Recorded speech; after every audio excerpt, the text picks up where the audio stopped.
여러분 안녕하십니까? 성경 잘 읽고 계시죠? 이거 잊지 마시기 바랍니다. 오늘부터 읽게 되는 우리 열왕기상 그리고 하의 전체적인 개관에 대해서 설명을 한번 짧게라도 듣고 읽기 시작하면 이해하시는데 굉장히 도움이 되고 무료하지 않으리라고 생각을 합니다. 우리 열왕기상 그리고 하 하면 무슨 생각이 제일 먼저 들까요? 왕들의, 여러 왕들의 기록들이라는 의미 정도가 되겠죠? 자, 그런데 이 열왕들의 기록을 하나님께서 왜 하셨을까? 그리고 이 책의 기록 연대는 언제일까? 이런 것들을 좀 알아야 이 책을 읽으면서 첫 번째 독자들이 이 성경을 읽을 때 이런 심정이었겠구나, 더 선명하게 이해가 다가올 겁니다. 자, 우선 가장 중요한 왕이 솔로몬입니다. 근데 일찍이 신명기 17장에 보면 하나님께서 이때를 대비해서 세 가지를 금하셨죠. 여인을 많이 두지 말 것, 은금을 많이 두지 말 것, 병마를 많이 두지 말 것. 근데 불행하게도 이 세 가지 신명기적 사관의 신뢰가 언제 다 무너지고 깨집니까? 그렇습니다. 솔로몬 때부터입니다. 다윗의 뒤를 이어서 왕이 되자마자 제일 먼저 했던 일이 뭔지 아십니까? 대제국 애굽에 의지하여 나라의 먹거리와 군사적 보호를 받겠다는 정치적이고 정략적인 의미에서 결혼해서는 안 될 이방의 딸과 결혼을 하게 됩니다. 이때부터 이 솔로몬의 혼잡한 행태는 신앙의 혼잡을 가져다주는 혼합주의의 문을 열었습니다. 그로부터 이스라엘은 하나님의 징계를 통해서 갈라진 여로보암과 르호보암 두 왕국이 경쟁적으로 우상 숭배에 빠지게 되죠. 하나님은 도저히 이들을 두고 볼 수가 없어서 아수르에 그리고 바벨론에 각각 넘겨버리십니다.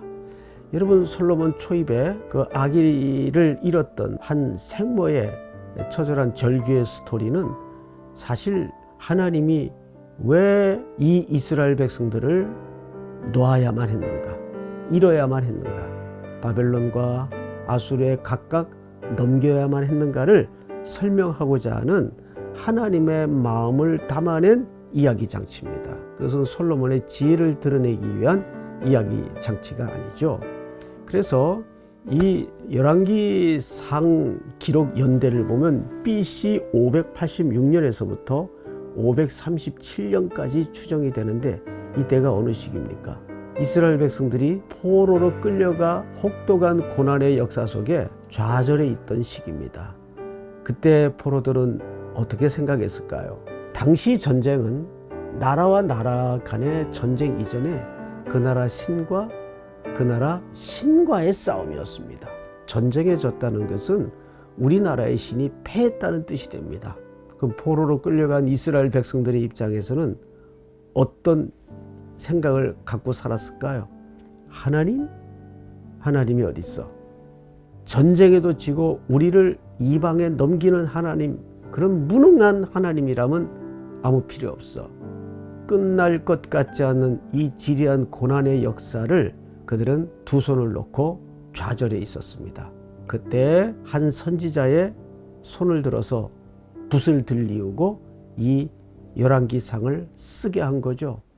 쭉 왕들의 역사 속에 포로들은 뭘 봤을까요? 우리 열조들이 얼마나 하나님의 말씀을 떠났고 말씀에 실패해서 우상 숭배에 빠졌던가.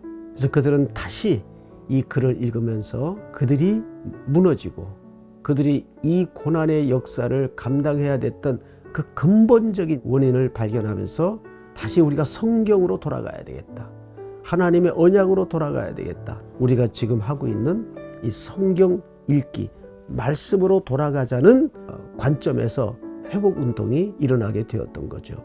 이것이 열왕기상, 열왕기하가 결국 말하고자 하는 중요한 초점입니다. 우리에게 참된 왕은 오실 그리스도밖에 없다. 그들이 요구해서 그들이 세웠던 이런 왕들이 우리를 구원하는 것이 아니라 참된 메시아, 그분이 우리의 왕 중의 왕이시다. 그래서 오실 그리스도를 바라보게 되는 거죠. 이것이 저 지난번에 읽었던 사무엘 상서부터 시작된 열왕기 하까지의 큰 줄거리인 것을 눈여겨보면서 성경을 읽어 나갔으면 좋겠습니다.